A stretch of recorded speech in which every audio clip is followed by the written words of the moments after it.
Welcome to my another video myself Ashraf Molla আর কানেক্টরের ৬ number পর্বে তোমাদের সবাইকে স্বাগতম। এই কানেক্টরের ৬ নাম্বার পর্বে আমরা ছোটখাটো কয়েকটা নিয়ম শিখব। দেখো আমরা ৩টা ছোটখাটো নিয়ম শিখব। প্রথমটা দেখো, প্রথমটা হচ্ছে সেন্টেন্স এর মধ্যে ইজ মোর অথবা আর মোর থাকলে হবে দেন। ঠিক আছে?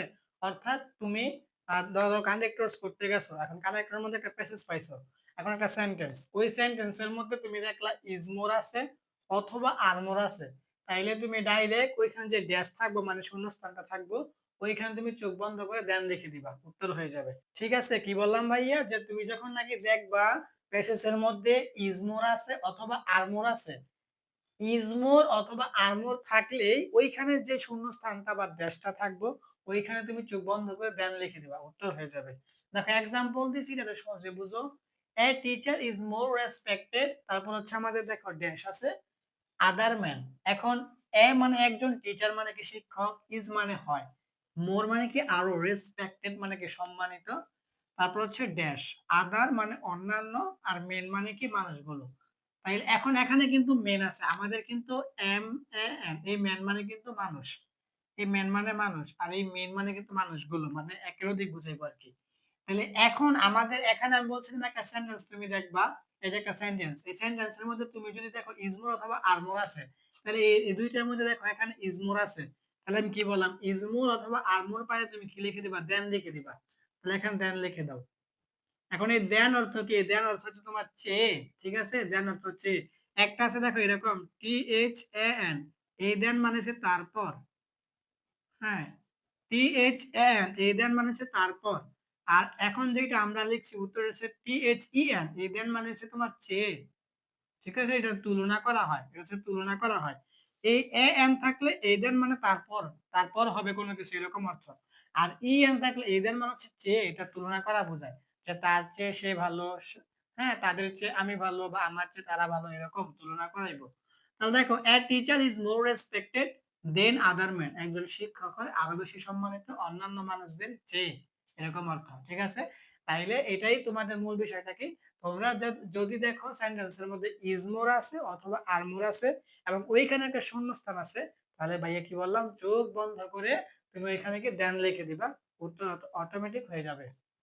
দেখো পরে ২ নাম্বারটা কি, ২ নাম্বারটা চিনবা কিভাবে, একটা সেন্টেন্স থাকবে, ওই সেন্টেন্সের মধ্যে একটা ড্যাশ থাকবে, এটা তো বুঝছো, কিন্তু ওইখানে তুমি দেখবা কি আনডিফাইন্ড টাইম থাকলে হবে ডিউরিং। আমার নিয়মটা লেখা কি আছে, যে সেন্টেন্স ড্যাশ আনডিফাইন্ড টাইম থাকলে হবে ডিউরিং। এটার মানে কি, তুমি একটা সেন্টেন্স দেখবা, ওই সেন্টেন্সের মধ্যে শুরুর দিকে একটা ড্যাশ থাকবে। এখন ড্যাশ থাকলে তুমি বুঝছো এখানে একটা কানেক্টর রয়েছে, কোন কানেক্টরসটা, এখানে নিয়মটা হচ্ছে দেখো আনডিফাইন্ড, ডিফাইন মানে কি নির্দিষ্ট, আর আনডিফাইন মানে কি অনির্দিষ্ট, টাইম মানে কি সময়, মানে একটা অনির্দিষ্ট সময় থাকবে। ঠিক আছে? ওই সেন্টেন্সের মধ্যে যে শূন্য স্থানটা থাকবে, গ্যাপটা থাকবে, ওই গ্যাপের পরে একটা অনির্দিষ্ট সময় থাকবে, ওই অনির্দিষ্ট সময় থাকলে তুমি ওইখানে চোখ বন্ধ করে ডিউরিং লিখে দিবা, তোমার উত্তর অটোমেটিক হয়ে যাবে। দেখো এখানে কি লিখছি এক্সাম্পলটা, দ্য মেশিন ওয়াজ রানিং।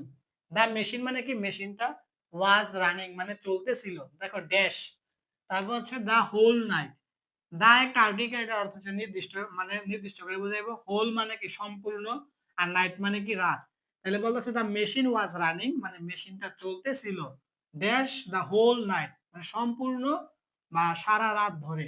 এখন সারা রাত ধরে যে চলছে, এখানে কয় ঘন্টা চলছে এটাকে নির্দিষ্ট করছে, যে ৩ ঘন্টা চলছে না ৪ ঘন্টা চলছে।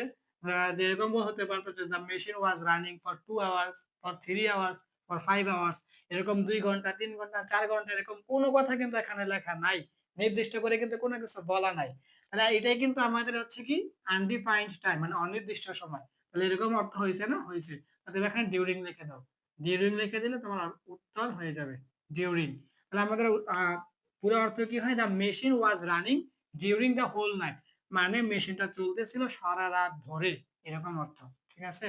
অর্থাৎ তুমি দেখবা যে শূন্যস্থানের পর একটা অনির্দিষ্ট সময় বুঝাবে, নির্দিষ্ট করবে না, অনির্দিষ্ট সময় থাকবে, অনির্দিষ্ট সময় থাকলে তুমি ডাইরেক্ট ডিউরিং লিখে দিবা, তোমার উত্তর হয়ে যাবে। তারপরে আমাদের ৩ নাম্বারটা দেখো, এইটা হচ্ছে না, সহজ উপায় হচ্ছে একদম শুরুতেই তোমার কি শূন্যস্থান থাকবে, মানে এই ব্ল্যাঙ্ক থাকবে। এখন ওই যে একদম সেন্টেন্সের শুরুতে যে গ্যাপটা থাকবে, ওই গ্যাপের পরে তোমার হিজ থাকতে পারে বা হার থাকতে পারে বা দেয়ার থাকতে পারে বা আওয়ার থাকতে পারে। তারপরে একটা ফ্রেজ থাকবে, পরে একটা সেন্টেন্স থাকলে তুমি কি লিখবা? In spite of. দেখো আমি লিখে রাখছি যে প্রথমত সেন্টেন্সের শুরুতে একটা গ্যাপ থাকবো। এখন ওই গ্যাপের পরে হয়তো তোমার হিজ থাকবো অথবা হার। হিজ মানে কি তার, এটা ছেলে গো ক্ষেত্রে বুঝায়। আবার হার মানে তার, এটা মেয়ে গো ক্ষেত্রে বুঝায়। দেয়ার মানে তাদের, আওয়ার মানে আমাদের। পরে একটা ফ্রেজ মানে কি একটা বাক্য অংশ থাকবো।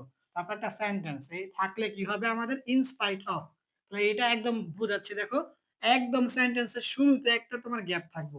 ওই গ্যাপের পরে হয়তো হিজ, নয়তো আর মানে হার থাকবো, নয়তো দেয়ার থাকবো, নয়তো আওয়ার থাকবো। এইগুলা থেকে যেকোনো একটা থাকবো। আর একটা ফ্রেজ থাকবো মানে বাক্য অংশ থাকবো। তারপরে কমা দিয়ে একটা সেন্টেন্স থাকবো। এরকম তোমরা পাইলে তোমরা ডাইরেক্ট ইন স্পাইট অফ লিখে দিবা। এই ইন স্পাইট অফ অর্থ হচ্ছে তোমার সত্ত্বেও। হ্যাঁ, লোকটা ৫ ওয়াক্ত নামাজ পড়া সত্ত্বেও বাটপারি করে। লোকটা ৫ ওয়াক্ত নামাজ পড়া সত্ত্বেও কি ওজনে কম দেয়। এরকম যে মানে একটা ভালো হওয়া সত্ত্বেও খারাপ। এরকম যখন অর্থ প্রকাশ করবো আরকি। তাহলে দেখো আমাদের এখানে এক্সাম্পল হচ্ছে দেখো ১ম এ গ্যাপ। এখানে কিন্তু দেখো আমাদের নিয়মের গ্যাপ আছে ১ম এই গ্যাপ। তারপরে হিজ, হার, দেয়ার, আওয়ার থেকে আমরা ১ম এ লিখলাম কি হিজ। তারপরে ফ্রেজ লিখলাম কি হ্যাভিং ভাস্ট ওয়েল। তারপরে কমা, পরে হচ্ছে sentence he is not happy. ঠিক আছে? তাইলে আমাদের কিন্তু প্রথমত গ্যাপ আছে, পরে হিজ, হার, দেয়ার, আওয়ার থেকে হিজ আছে। পরে ফ্রেজ আছে হ্যাভিং ভাস্ট ওয়েল। তারপর sentence he is not happy. তাইলে আমরা কিন্তু নিয়মটা পুরোপুরি দেখে পেলাম। একদম অটোমেটিক মিলে গেছে। এখন আমরা চোখ বন্ধ করে এখানে লিখে দেব যে ইন স্পাইট অফ। আমাদের উত্তরটা হয়ে যাবে ইন স্পাইট অফ। এখন ইন স্পাইট অফ অর্থ কি? সত্ত্বেও। হিজ মানে কি তার। হ্যাভিং মানে কি আছে বা থাকা বুঝায়। ভাস্ট মানে হচ্ছে বিশাল। আর ওয়েলথ মানে হচ্ছে কি সম্পদ। ঠিক আছে? বলতেছে in spite of his having vast wealth মানে তার বিশাল পরিমাণ সম্পদ থাকা সত্ত্বেও। হি মানে সে, ইজ মানে হয়, নট মানে না, হ্যাপি মানে কি খুশি বা সুখী। তাইলে in spite of his having vast wealth he is not happy. তার বিশাল পরিমাণে সম্পদ থাকা সত্ত্বেও সে সুখী না। ঠিক আছে? তার বিশাল পরিমাণ সম্পদ আছে তাতে তার সুখে থাকার কথা ছিল। কিন্তু ইন স্পাইট অফ মানে কি সত্ত্বেও। In spite of his having vast wealth he is not happy. তার বিশাল পরিমাণে সম্পদ থাকা সত্ত্বেও সে সুখী না। সে খুব ভালো করে পড়াশোনা করা সত্ত্বেও ফেল করছে। সে খুব খারাপ করে পড়াশোনা করা সত্ত্বেও সে ভালো রেজাল্ট করছে। এরকম, ঠিক আছে? এরকম সত্ত্বেও হলে আমরা কি লিখে দেব? In spite of. আর এটা তো তোমরা একদম সহজেই বুঝবা। সেন্টেন্সের শুরুতে একটা গ্যাপ থাকবো। পরে হিজ, হার, দেয়ার, আওয়ার এগুলো থেকে যেকোনো একটা থাকবো। পরে একটা ফ্রেজ থাকবো, পরে একটা সেন্টেন্স থাকবো। তাহলে তুমি ডাইরেক্ট ইন স্পাইট অফ লিখে দিবা। তোমার উত্তর হয়ে গেছে। তাহলে এটাই ছিল আমাদের কানেক্টরের ৬ নাম্বার পর্ব। আর এখন তোমরা কি কানেক্টরের আরো রুল শিখতে চাও? না কানেক্টরের বোর্ড প্রশ্ন দেখতে চাও? এটা তোমরা বলো। তোমরা যদি এখন আমাকে বলো যে কানেক্টরের রুলস এর ভিডিও দিতে, তাহলে আমি এটাই করব।